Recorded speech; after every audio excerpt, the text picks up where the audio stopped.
Well, the Democrats' nightmare is quickly breaking into a kind of a fever dream. Some party members are floating ideas about how to respond to a second Trump presidency, and some ideas more outlandish than others. So let's take the temperature of the room, shall we?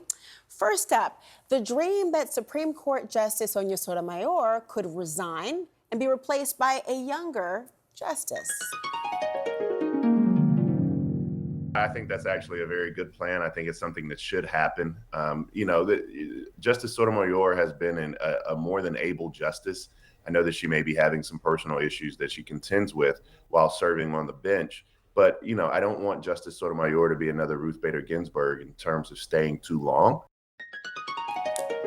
Democrats, snap out of that one. She is staying put. Next fantasy? President Biden resigns, allowing Vice President Kamala Harris to ascend to the White House. There's one promise left that he could fulfill, being a transitional figure. He could resign the presidency in the next 30 days, make Kamala Harris the president of the United States. Whoa. It would absolve her from being able to, from having to oversee the January 6th transition, right, of her own defeat. And it would make sure that it would dominate the news at a point where Democrats have to learn drama and transparency and doing things that the public want to see. Again, Democrats, you might want to wake up. That's not going to happen. But it would force Trump to throw out anything with 47th president on it. And there's one more idea, a shadow government, similar to the UK, a group of lawmakers that mirrors the cabinet and publicly challenges them.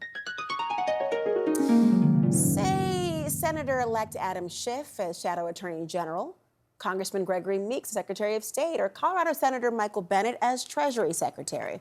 Well, that idea isn't just coming from a strategist, but a lawmaker. And joining me now, the man behind this idea, Congressman Wiley Nickel, a Democrat from North Carolina. No dream music needed. You're in person with us. Congressman, why do you think this is the way to possibly challenge this administration? First of all, this is something we can do. This is something that definitely can happen.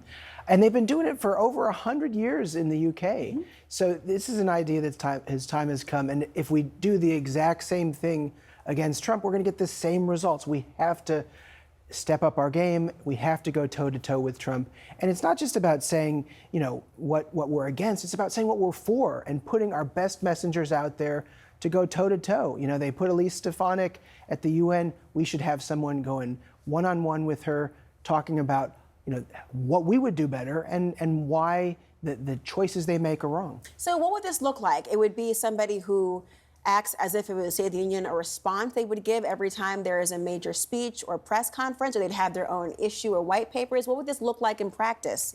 First and foremost, it's about accountability. It's about keeping, public pressure on every member of the cabinet. When they step out of line, you got someone, who is there, ready to call them out. That's something we don't have. You've got an issue with the EPA. You've got the spokesman taking a counterpoint right away on your show. That's the point of it, something where leadership, Hakeem Jeffries, Schumer, they could appoint folks, and we've got a ready match to go toe-to-toe. And it's worked well in the UK. There are some who would look at this and criticize it and suggest that you'd be delegitimizing this administration, not simply giving an alternative accountability vehicle. What do you say to those who'd question this as a ploy to try to undermine a decisive victory? I think it's about making sure that they're accountable. That's the whole point of it. And, like anything, you start it from scratch. You get to do it our own way, our own American way. They've certainly they've done it for a while again in the UK. But, what I want to do is I want an answer. I want a message on our issues. I want to talk about the stuff that we want to do. So in the next election, we say, okay, Trump is deporting, families. This is the policy we would put in place. And that's what you get with the shadow cabinet. I think it's a lot of fun. You start looking, you fill the spots. You look at our amazing messengers who could take that task. I wonder how that would be different from the leadership that would certainly have their voice on these issues as well. I'm curious to see if there's some support behind it. But there is a colleague of yours, Congresswoman Alexandria Ocasio-Cortez, who asked her followers about accountability in this vein. She asked them why they split their ticket between Trump and Democrats, and if they actually did that. And some of the most common answers I want to share with you, and I'm summarizing here: working class, anti-establishment, and change. Why do you think the voters see Trump that particular way? And what do the Democrats need to do to counteract that? I mean, we got to do a lot better. And I think elections are just very simple. It's change versus more of the same.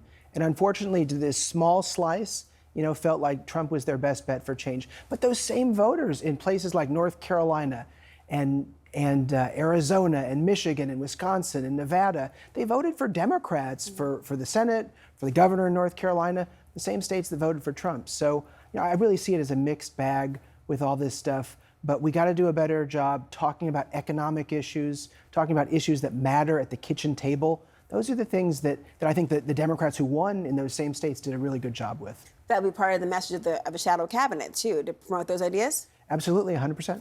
All right, well, we'll see how it works out. Congressman Wiley Nickel, thank you so much for joining us. Thanks so much.